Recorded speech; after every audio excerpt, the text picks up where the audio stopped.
الحمد لله رب العالمين، والصلاة والسلام على أشرف الأنبياء والمرسلين نبينا محمد وعلى آله وأصحابه أجمعين ومن تبعهم بإحسان إلى يوم الدين. أما بعد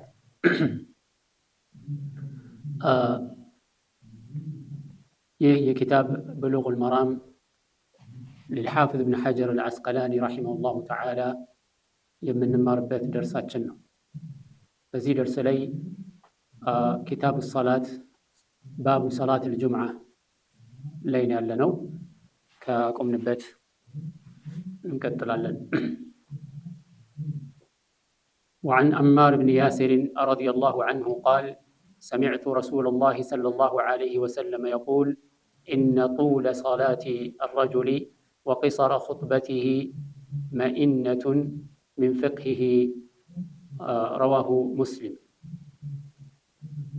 كعمار بن ياسر رضي الله عنه بتزكب حديث قال سمعت رسول الله صلى الله عليه وسلم يقول يا الله ملك تنيا عندي سيلو سماوات شونيال إن طول صلاة الرجل يسويو صلاة مرزم جمعة السجد يصلاة مرزمنا وقصر خطبته يخطبه ماتر أجرمهن مئنة من فقهه يسو أواكنة فقه يميتكم نومالت لا فقهنة ملكة نوم. رواه مسلم حديث الإمام مسلم زقبوتال كذي حديث يمن الرجال من النو يا خطبة يا جمعة خطبا أطر مدرك أسفل لاقي الملك كما استلالف قر على مسر الزمن أطر مدرك يتودد هنا حديث يتقمنا خطبة يو الله سبحانه وتعالى ما ودس النبي صلى الله عليه وسلم لي صلوات ما وردنا لا تادميو ملكة ما استلالفنا. عندنا العلماء خطبة كعربية وجاهونم የሚል አቋም ያላቸው ዑለማዎች አሉ። ነገር ግን ከአብዛኛው ዑለማዎች እንደተገኘው ዋናው የኹጥባ ዓላማ መልእክት ማስተላለፍ ነው። ስለዚህ ህዝቡ በሚገባውና ታዳሚው በሚረዳው መልኩ የኹጥባውን መልእክት ማድረጉ ተገቢ ነው ማለት ነው። በዚህ ዙሪያ ሙጀመዕ الفقه የፊቅህ ካውንስል የተባለው የተለያዩ ዑለማዎችን ያቀፈው ያወጣው እንትን አለ። በዚህ በተውዲህ الأحكام ላይ ተቀምጦ እናገኘዋለን። ያንን ለግንዛቤ ያህል ገረፍ አድርገን እናልፈዋለን። ያው ይሄ መልእክት አላህን በማመስገንና ሰላትና ሰላም በነብዩ ሰለላሁ ዐለይሂ ወሰለም ላይ በማውረድ ከጀመሩ በኋላ ምን ይላሉ? فإن مجلس المجمع الفقهي الإسلامي قد نظر في السؤال المحال إليه حول الخلاف القائم بين بعض المسلمين في الهند بشأن جواز خطبة الجمعة باللغة المحلية غير العربية أو عدم جوازها لأن هناك من يرى عدم الجواز. بزي لي مجلس المجمع الفقهي ተቀማምጦ የተመለከተው ጥያቄ ምንድነው? እሱ በህንድ ሀገር ላይ በሙስሊሞች መካከል የተፈጠረው ኺላፍ ነው። የጁምዓ ኹጥባን በተመለከተ በአካባቢው ቋንቋ ኹጥባውን ማድረግ ይቻላል ወይስ አይቻልም በሚለው ላይ ምክንያቱም ከፊሉ ማድረግ ከአረብኛ ቋንቋ ውጭ ማድረግ እንደማይቻል ስለሚያምኑ ማለት ነው። ምክንያታቸውን ሲያነሱ ደግሞ أن خطبة الجمعة تقوم مقام ركعتين من صلاة الفرض. يا جمعة هلت خطبة هلت يفرض ركعة يمي وكلوناتشو يمي لاقوام سلالاتشو مكنياتاتشو هنا.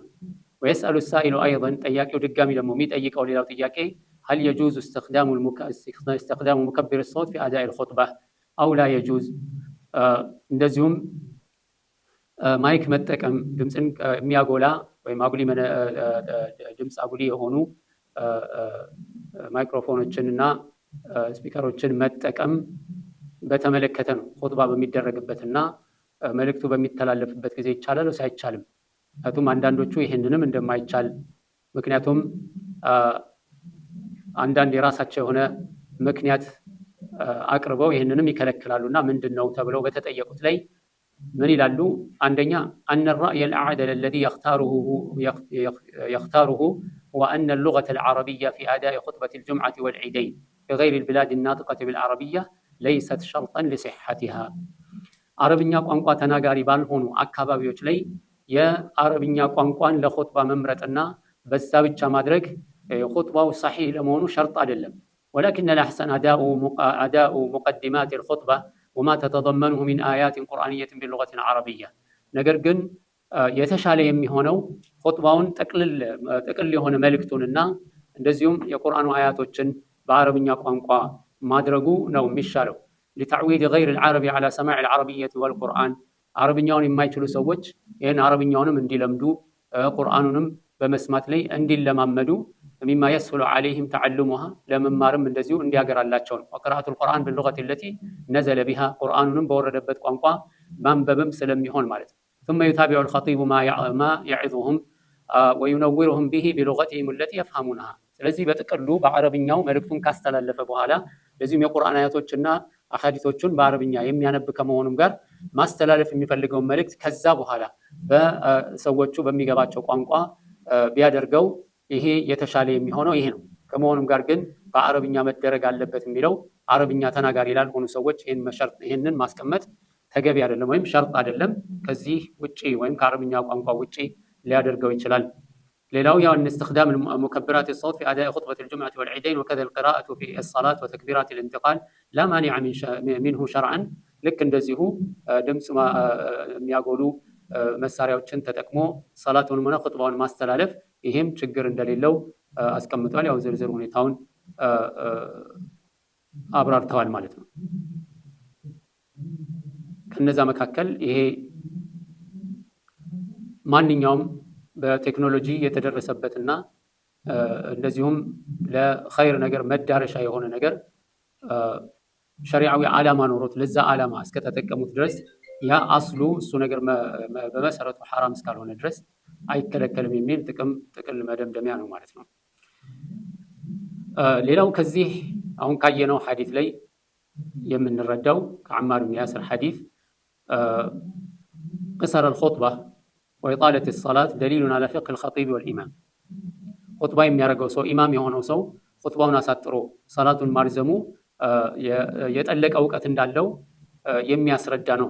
ለምን በጠለቀ እውቀቱ ላይ ተንተርሶ ተፈላጊውን ነገር በአጭር ቋንቋና ብዙ ማብራራት ሳያስፈልገው ተገቢውን መልእክት ጠቅልሎ ማስረዳትና ሰዎች እንዲገባቸው ማድረግ ይችላልና ማለት ነው። እንደዚሁም ኢጣለት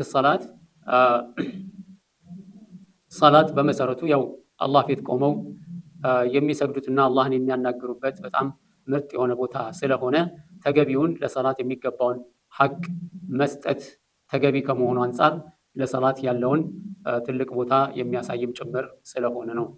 ያው ማርዘም የሚባለው ንስብይ ነው፣ አንጻራዊ ነው እንጂ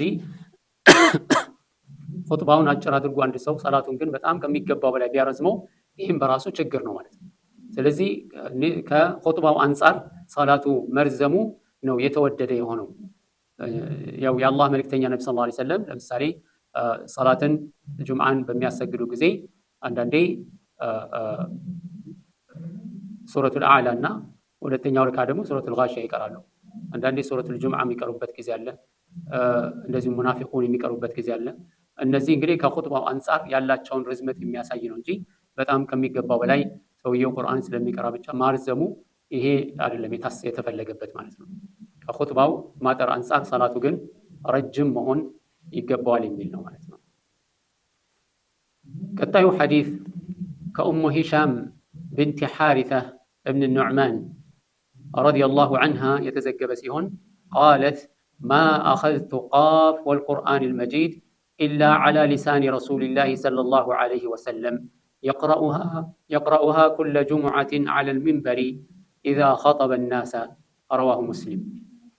ከኡሙ ሂሻም ብንት ሓሪታ ብን ኑዕማን ረዲየላሁ ዐንሃ የተዘገበ ሐዲስ ደግሞ ምን ይለናል?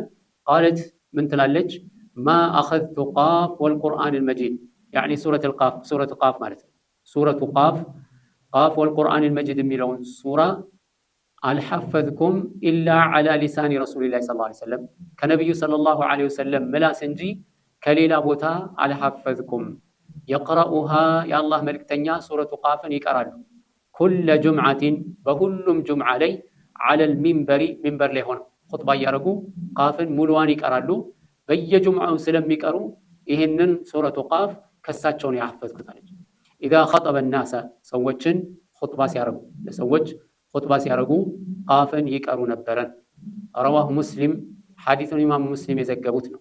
ከዚህ ሐዲስ የምንረዳው ምንድን ነው? እሱ ሱረቱ ቃፍን ሙሉውን ወይም የተወሰነውን የሱረቱ ቃፍ ክፍል በኹጥባ ላይ ማንበቡ የነቢዩ ሰለላሁ ዐለይሂ ወሰለም አብዛኛውን ጊዜ ያደርጉት የነበረ ተግባር እንደሆነ ያሳየናል። ነቢ ሰለላሁ ዐለይሂ ወሰለም በአብዛኛው ይህን ያደርጉ ነበር። እንግዲህ ከዚህ በመነሳት አንዳንድ ሰዎች እንዲሁም ያለ ሱረቱ ቃፍ ኹጥባ የለም የሚል አቋም ላይ የደረሱ ሰዎች አሉ። ነገር ግን አይማዎች ይህን አይደለም የሚያዩት። አይመተል ኢስላም ይሄ አብዛኛውን ጊዜ መደረጉ ጥሩ ነው። በአብዛኛው ይህን ሱረቱ ቃፍ ሙሉውን ወይም የተወሰነውን ክፍል በኹጥባው ላይ ማካተቱ ተገቢ ነው የሚል ነው። ምክንያቱም ሱረቱ ቃፍን በምንመለከትበት ጊዜ በውስጡ ያለው በጣም ብዙ መዋዒዞች አሉ።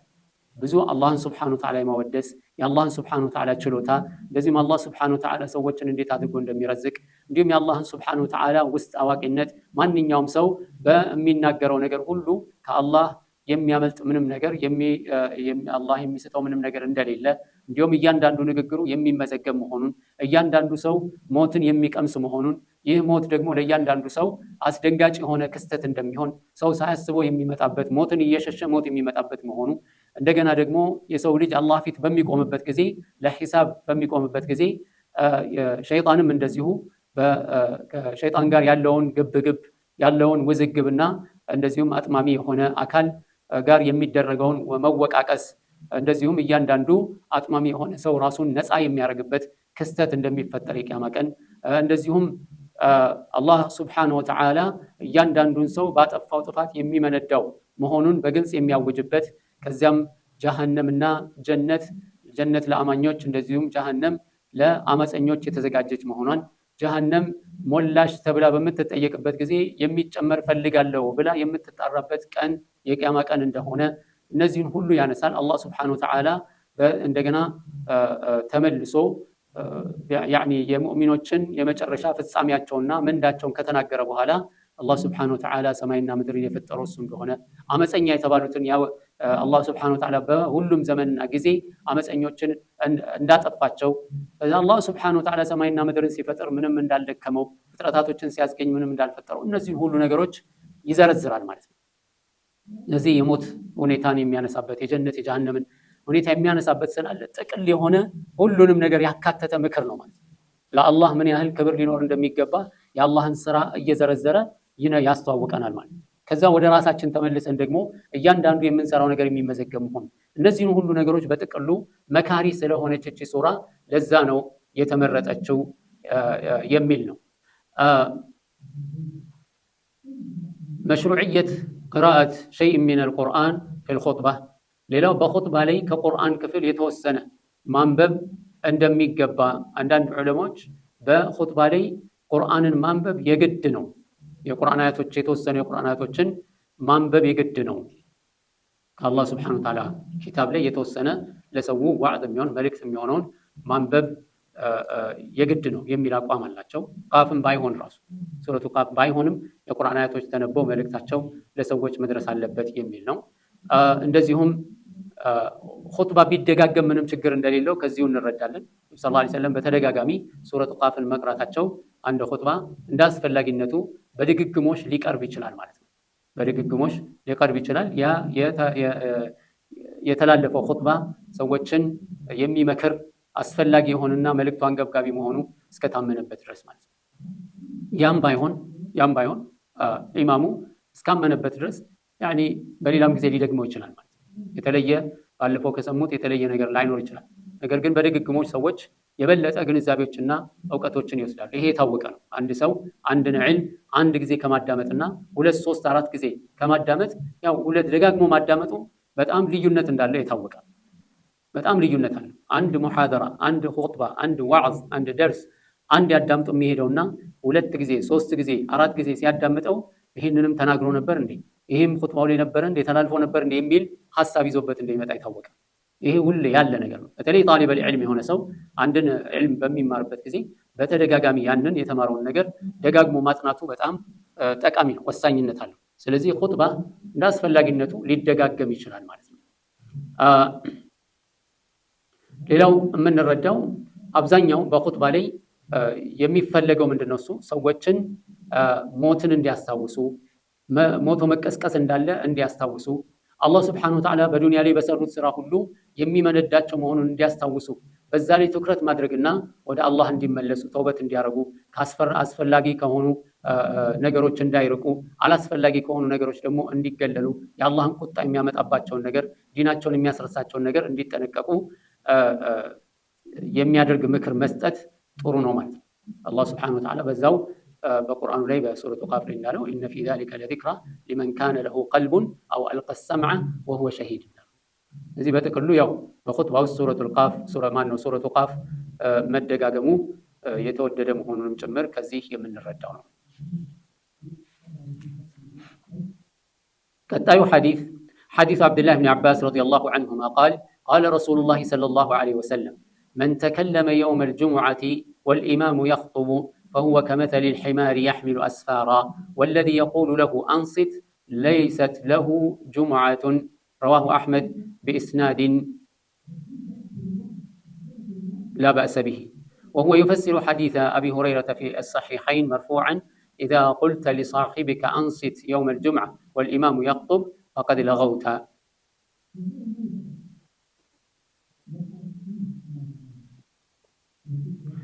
በዚህ ሐዲስ ላይ ከአብዱላህ ብን አባስ የተላለፈ ሐዲስ ላይ ረዲየላሁ ዐንሁማ የምንረዳው ምንድነው? ቃለ ረሱሉላህ ሰለላሁ ዐለይሂ ወሰለም የአላህ መልእክተኛ ምን አሉ?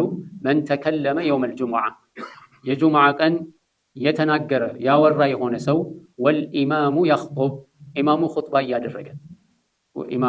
ኹጥባ እያደረገ የተናገረ የሆነ ሰው ፈሁወ ከመሰሊል ሒማሪ እሱ ማለት እኮ ልክ እንደ አህያ ነው። ያሕሚሉ አስፋራ መጽሐፍ የሚሸከም የሆነ መጽሐፍቶችን የተሸከመ የሆነ አህያ እንደ ማለት ነው። ቢማዕና አይጠቀምበትም ማለት ነው። መጽሐፉን ተሸክሞታል፣ ግን ምንም አያውቅም። እዛ በላዩ ላይ ያለው ነገር መጽሐፍ ይሁን አይሁን አያውቅም። መጽሐፍ መሆኑን ቢያውቅ እንኳን ውስጡ ምን እንዳለ አያውቅም፣ አይጠቀምበትም ማለት ነው። አስፋራ የሚለው ደግሞ ሲፍር ነው። በሲን ሲፍር ያኒ አልኪታብ አልከቢር ማለት ነው። ትልልቅ ኪታብ ማለት ነው። እዚህ ኪታቦችን መጽሐፍቶችን ተሸክሞ እንደሚሄድ አህያ ነው። ወለዚ የቁሉ ለሁ እንደገና ደግሞ ይሄ የሚናገረውን ሰውየው በጁምዓ ኹጥባ ላይ ሲናገር ሰምቶ ሌላኛው ደግሞ አንሲት ዝም በል አታውራ ያለው ከሆነ ለይሰት ለሁ ጁምዓ ያ ዝም በል ያለውም ሰው ራሱ ጁምዓ የለው አጣ ማለት ነው። ረዋሁ አሕመድ ቢኢስናድ ላ በእሰ ቢሂ ሐዲሱን ኢማሙ አሕመድ ዘግበውታል። ሰነዱ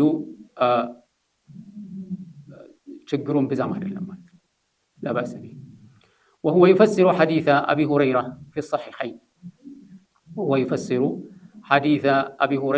في الصحيحين يا أبي هريرة بصحيح المسلم بصحيح مسلم بصحيح البخاري مرفوع هنا يتزكبون حديث يمي ترقم نوعي يوم من النصو إذا قلت لصاحبك لقد دنيا كالكو أنصت زم بالكالكو يوم الجمعة يجمع كان مالتنا زم بالكالكو والإمام يخطب إمام خطبة يدرجة فقد لغوت برقد تجاوتها المال خطبة يتدرجة تجاوتها بل إذا زجبان لم تقولهم ومن لغى فلا جمعة له.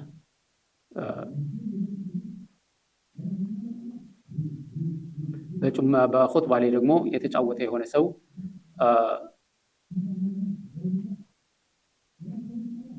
ጁምዓ የለውም ማለት ነው።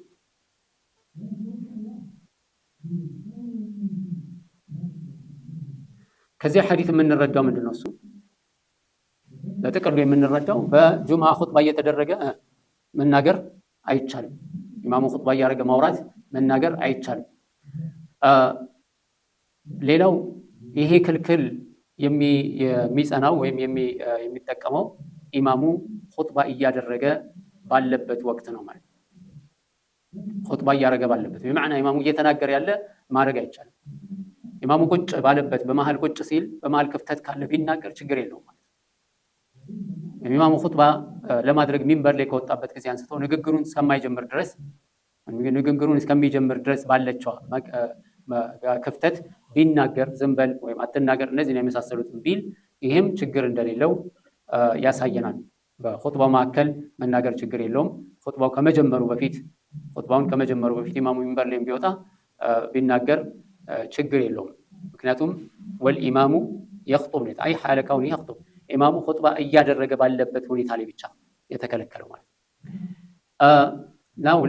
ለይሰት ለሁ ጁምዓ ወመን ቃለ ሊሳሒቢሂ አንሲት ለይሰ ለሁ ጁምዓ የተባለው ደግሞ ነፊ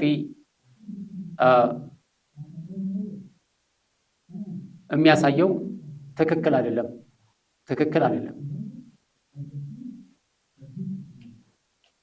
ምክንያቱም ውድቅ ሙሉ ለሙሉ ማድረግ አይቻልም። ሰውየው ተሳትፏል፣ ኹጥባ ላይ ነበረ፣ ሰላቱ ላይ ነበረ። ሙሉ ለሙሉ ውድቅ ነው ማለት አይቻልም። ስለዚህ ነፍይል ከማል ነው እዚህ ላይ የተፈለገበት፣ የተሟላ አይደለም። በማዕና ምን ማለት ነው? ሰውየው አዳ አድርጓል ማለት። ሙሉ ለሙሉ የለውም ካልን ምን ሊሆን ነው? ከእንደገና መስገድ አለበት ማለት ነው። ዞር መስገድ እንዳለበት ነው የሚያሳየው። ነገር ግን ይሄ ምንድን ነው የተፈለገበት? ሰውየው ምንም አጅር የለውም።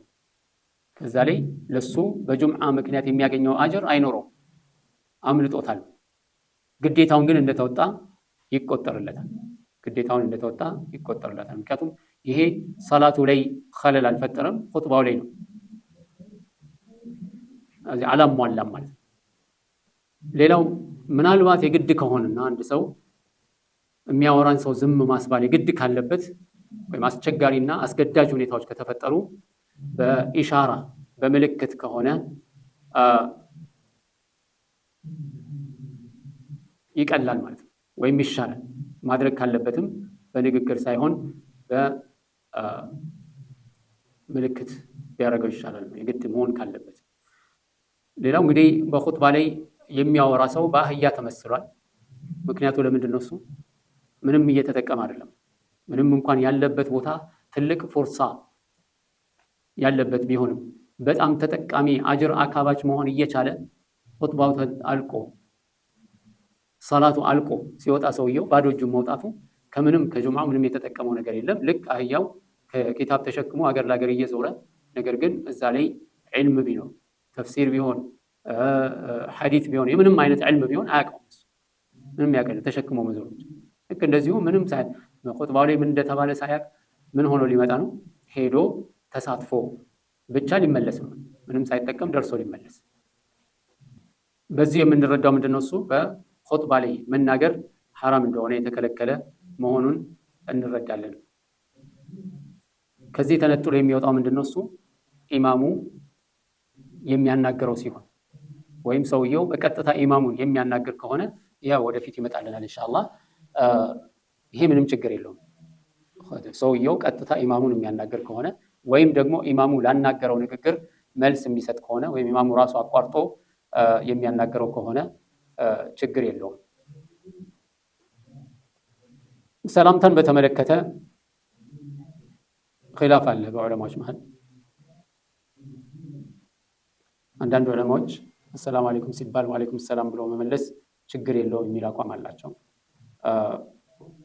ከዚህ ጋር ተያይዞ የሚነሳው ኹጥባ እየተደረገ ማይሰማ ከሆነ ሰው በርቀት ምክንያት ወይም በተለያዩ ምክንያቶች ኹጥባውን መስማት የማይችል የሆነ ሰው ካልሰማ መናገር ይችላል የሚል ነው።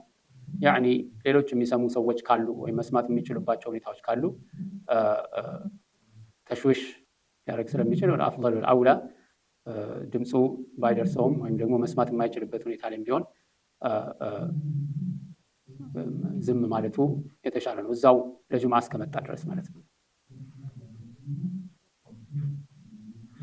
وعن جابر رضي الله عنه قال دخل رجل يوم الجمعة والنبي صلى الله عليه وسلم يخطب فقال صليت؟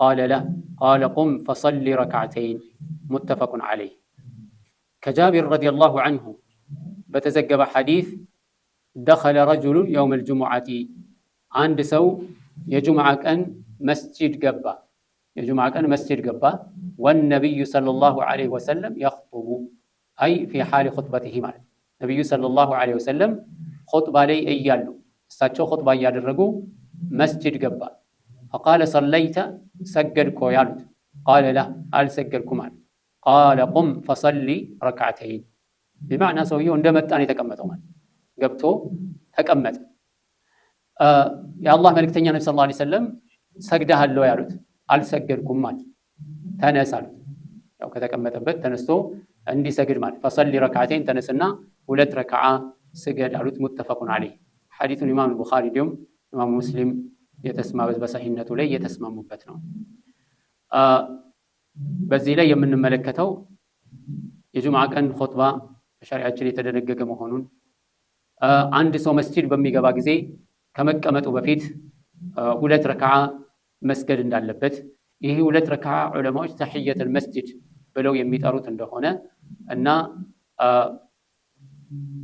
ሐታ በጁምዓ ቀን ኹጥባ እየተደረገ እንኳን ቢሆን ተህየቱል መስጂድ መተው እንደሌለበት ያስረዳናል ማለት ነው ምናልባት ከዚህ ጋር ተያይዞ የሚነገረው አንዳንድ ሰዎች በተሳሳተ ግንዛቤ ላይ ያሉት ምንድነው እሱ ሰውየው ሲገባ ኢማሙ ሚንበር ላይ ያለው አዛን እየተደረገ ነው ኢማሙ ሚንበር ላይ ያለው አዛን እየተደረገ ነው አሁን ሁለት አማራጭ አለው ሰውየው አንደኛው ቆሞ አዛኑ እስከሚጨርስ ድረስ ጠብቆ ይሄውም ዝም ብሎ መጠበቅ ሳይሆን ምን ማድረግ ነው አዛኑ ከሙአዚኑ ጋር እየደጋገመ መጨረሻ ላይ ዱዓውን ሊያደርግ ማለት ነው ይሄ ራሱን የቻለ አጅር የሚያስገኝ ነው ሁለተኛው ደግሞ አዛኑ እየተደረገ ሰላቱን መጀመርና ሰላቱን መጨረስ እዚህ ላይ ያው ሁለቱን ያመዛዘኑት አንደኛው ምንድነው እሱ አዛን እያደረገ አዛኑን ከሙአዚኑ ጋር መደጋገምና መጨረሻ ላይ ዱዓ ማድረግ ምንድነው ሙስተሐብ ነው ኹጥባን ማዳመጥ ደግሞ ምንድነው ዋጅብ ነው ስለዚህ ሰውየው አዛኑ እስከሚያልቅ ድረስ ከጠበቀ አዛኑ እንዳለቀ ኢማሙ ኹጥባ ይጀምራል እሱ ደግሞ ሰላቱን ሊሰግድ ነው ሰላቱን በሚሰግድበት ጊዜ ኹጥባውን አያዳምጥም ማለት ነው ያንን ሱና ተግባራዊ ለማድረግ ሲል ምን አረገ ዋጅቡ ላይ ኸለል ፈጠረ ማለት ነው ያ እንዳይሆን ጁምዓ ቀን ብቻ ማለት ነው ጁምዓ ቀን ብቻ ከጁምዓ ቀን ውጪ ሲገባ መስጂድ አዛን እየተባለ ከሆነ ምን ነው ማድረግ ያለበት ቆሞ አዛኑን ጨርሶ ዱዓውን አድርጎ ከዛ በኋላ ሱና ውስጥ ይገባል ከጁምዓ ውጪ ባለው ማለት ጁምዓ ከሆነ የሚበልጥለት የትኛው ነው ሰላቱን ሰግዶ አዛኑ እየተደረገ ሰላቱን ሰግዶ ከዛ በኋላ ኹጥባውን ማዳመጥ ነው ምክንያቱም ኹጥባውን ማዳመጥ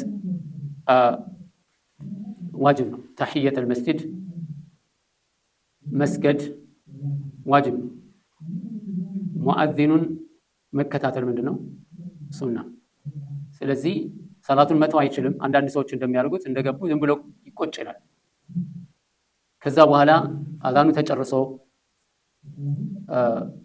ኹጥባውን ኢማሙ ጀምሮ በመሃል ሲያቆም መሃሉ ላይ እንደገና ተነስቶ ይሰግዳል እነዚህ ሁሉ የተሳሳቱ ነገሮች ናቸው ስለዚህ አንድ ሰው ሲገባ አዛን እየተደረገ ከሆነ መቀመጥ አይችልም ለምን ሁለት ረካዓ መስገድ አለበት ተነስቶ ይሰግዳል ወይም ሳይቀመጥ ሰላቱን ይሰግዳል እንደዚሁም አዛን እየተደረገ ነው ብሎ ማዘግየት አይችልም ምክንያቱም ያንን ካዘገየ ሰላቱን እየሰገደ ኹጥባ ሊጀመር ነው እነዚህን ነገሮች በጥንቃቄ ማገናዘብና በላጩን ነገር መስራት የግድ ይላል ማለት ነው በተቀሉ ግን ተህየቱል መስጂድ ግዴታ መሆኑን ያስረዳናል ሐዲስ የአላህ መልእክተኛ ነብዩ ሰለላሁ ዐለይሂ ወሰለም ኹጥባቸውን አቋርጠው ነው ሰውየውን ሰግደሃል ያሉት አልሰገድኩም ተነስገድ ለዚህ ኹጥባቸውን አቋርጠው ይህን ትዕዛዝ ለማስተላለፍ መወሰናቸው የዚህ ተህየቱል መስጂድ ጉዳይ ምን ያህል አንገብጋቢ እንደሆነ የምንረዳው ነው ማለት ነው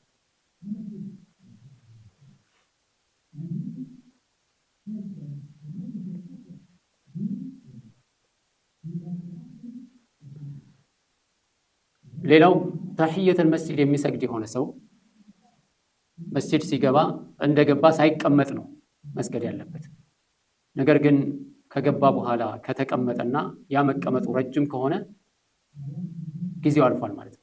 ማንኛውም ሱና የሆነ ሰው የሆነ ነገር መሐሉ ቦታው ካለፈ ወይም ወቅቱ ካለፈ ምን ይሆናል? ይቀራል ማለት ነው።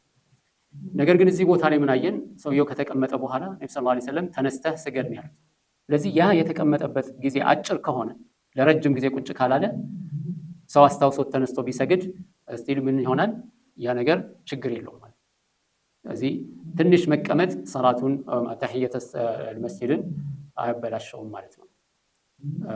ሌላው ኢማሙ አስፈላጊ በሆነበት ጊዜ ኹጥባውን አቋርጦ ሰዎችን ማናገር፣ ከሰዎች ጋር መነጋገር፣ መልእክት ማስተላለፍ ከኹጥባው ውጭ በሆነ መልኩ መልእክት ማስተላለፍ ችግር እንደሌለው፣ እንደዚሁም ማእሙም የሆነ ሰው ኢማሙ በሚያናገረው ጊዜ ከኢማሙ ጋር መነጋገሩ ቅድም ካልነው ሐዲስ ጋር የማይጋጭ እንደሆነና ኢማሙን ስለሆነ የሚያናገረው ችግር እንደሌለው እንረዳለን። ሌላው ከዚህ የምንረዳ የአላህ መልእክተኛ ነብዩ ሰለላሁ ዐለይሂ ወሰለም ምንም እንኳን ያን ያህል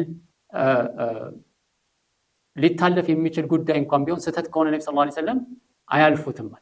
ስህተት ከሆነ አያልፉም፣ ወዲያው ያስገነዝባሉ። ሊተውት ይችላሉ፣ ሰውየው ተቀምጧል፣ ከተቀመጠ በኋላ። ነገር ግን ምንድነው አንገብጋቢ የሆነ አስፈላጊ የሆነ ጉዳይ ስለሆነ ያንን መልእክት ነብዩ ሰለላሁ ዐለይሂ ወሰለም አስተላልፏል። በሌላ አባባል እንደሚባለው ነው ተአኺሩ አልበያን ሚን ወቅቲሂ ላ የጁዝ ቢመዕና አልከላም። አንድን ነገር ግልጽ ማድረግን አስፈላጊ ከሆነ ቦታ ማዘግየት አይፈቀድም። እዚህ አላህ መልእክተኛ ነብዩ ሰለላሁ ዐለይሂ ወሰለም ይህን ስህተት አላለፉትም፣ እዛው ኹጥባ ላይ ሆነው አስተካክለውታል ማለት ነው። ሌላው ኹጥባ እየተደረገ አንድ ሰው ከተህየተል መስጂድ ውጭ ሌላ ምንም መስገድ አይችልም። እሱንም ስላልሰገደ ከሆነ ነው እንጂ ኢማሙ ኹጥባ እያደረገ ትዝ ሲለው በመሃል ተነስቶ መስገድ ወይም ደግሞ የሆነ ሲፈልግ ብቻ ተነስቶ የሚሰግደው ሰላት የለም። ኹጥባ ላይ እያለ ኢማሙ መስገድ የሚችለው ተህየተል መስጂድ ብቻ ነው። የአላህ መልእክተኛ ነብዩ ሰለላሁ ዐለይሂ ወሰለም እዚህ ቦታ ላይ እንዲሰግድ ያዘዙት ያንን ሰሐቢ ቢሆንም ማንኛውም በዚህ ሰውዬ ሁኔታ ላይ ያለ ሁሉ ከዚህ ሰውዬ ጋር የሚመሳሰል ሐል ያለው ሰው ሁሉ በዚህ ሐዲስ ውስጥ ይገባል ማለት ነው።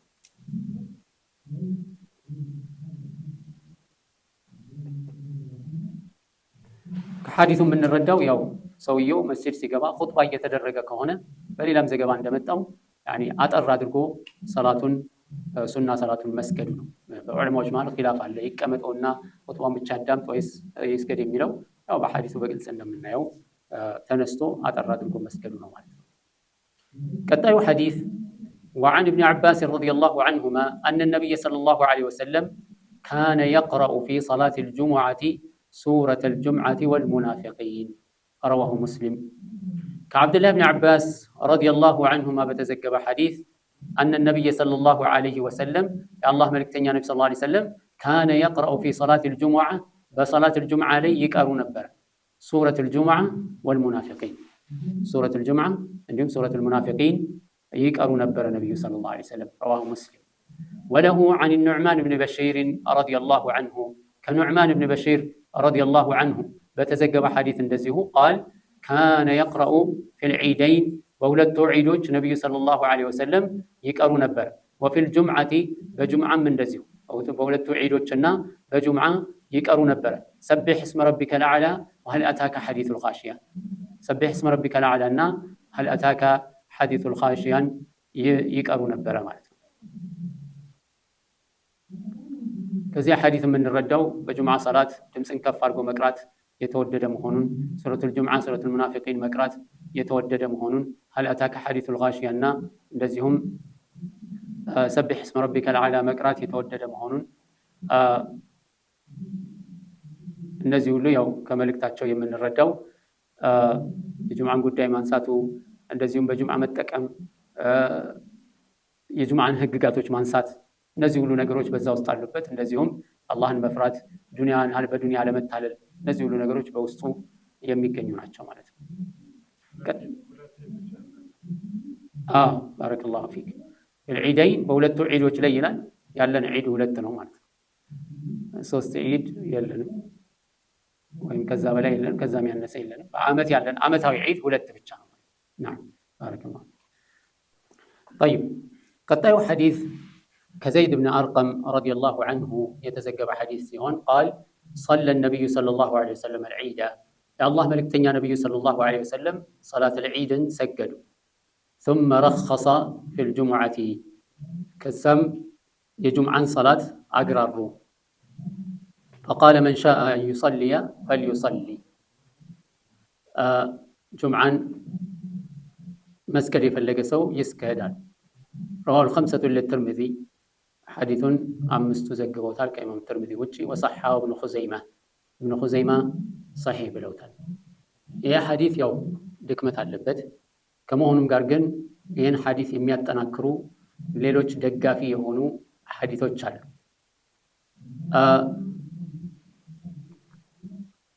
الحديث له شواهد يا حديث شواهد تشالت منها كالنزا مكاكل حديث أبي هريرة يستلالفت حديث على إمام الحاكم يزجبوت بس سند لي دكمة علبت اندزهم كعبد الله بن عمر رضي الله عنهما يتزجب حديث ابن ماجه يزجبوت السم اندزهم دكمة علبت على كعطاء بن أبي الزبير يتزجب صلى في يوم عيد في يوم جمعة أول النهار الله ملك تنيا نبي صلى الله عليه وسلم كانوا يمجمرا كفل جزيلي يعيد صلاة የጁምዓ ቀን ሰገዱና ثم رحنا الى الجمعه ከዛም ወደ ጁምዓ ወጣን عطاء بن ابي الزبير يعني النبي صلى الله عليه وسلم عليه عفوا عطاء بن ابي الزبير صلى في يوم عيد في يوم جمعه او في يوم جمعه اول النهار ثم رحنا الى الجمعه كذا ወደ ጁምዓ ወጣን فلم يخرج الينا አልወጣም እሱ فصلينا وحدنا ብቻችንን ሰገድን فذكرنا ذلك لابن عباس عبد الله بن عباس يهن كستت سنن ناقر جزي فقال أصاب السنة السو سنة قتموال سنة ناقينتوال يهم بمادركو بلو نقرنا رواه أبو داود النزي له حديثو چنگري لكمت يالله كمونا چونغار أرس برساتشو متقاقن نا مدقاقف ميچلو ناچو زي من النسات النزي حديثو تدقاقفو لما سرجا بقات الله چون يجمع كأن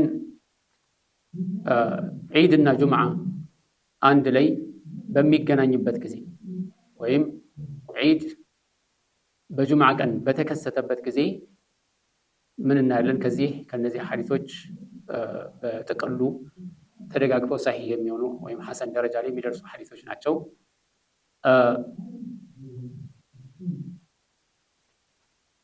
ዒድን በጀምዓ ከኢማሙ ጋር እስከሰገደ ድረስ ጁምዓ አይሰግድም ወይም ጁምዓ መምጣት አይገደድም።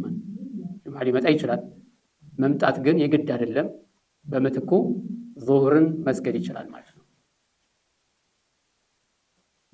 ይህም የሆነበት ምክንያት ይላሉ ሁለት ዒዶች በአንድ ቀን ሲገናኙ አንደኛው ዒድ በሌላኛው ዒድ ውስጥ መካተቱ ነው። ይሄ ያው የሚሆነው ደግሞ ለማን ነው? ዒድ ሰላትን ለተጣደ ሰው ነው። ዒድ ሰላትን ለተገኘ ሰው ነው። ዒድና ጁምዓ ጀስት ስለተገጣጠመ ብቻ ጁምዓን መተው አይችልም። ዒድን ሰላት የተሳተፈ መሆን አለበት።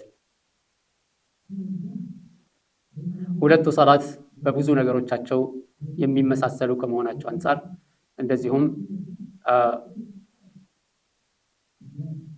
ሁለቱም የዒድ ሰላቶች ከመሆናቸው አንፃርና ሌሎችም ምክንያቶችን ያነሳሉ።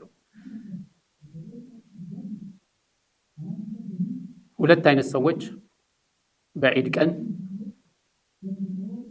ዒድ ቢሰግዱ ማነው በዒድ ቀን የጁምዓን ሰላት መጣድ የግድ ይኖርባቸዋል። አንደኛ ኢማሙ መቅረት የለበትም የሚተካው ሰው እስካልተገኘ ድረስ። የሚተካው ሰው ከተገኘ ቢቀር ችግር የለውም።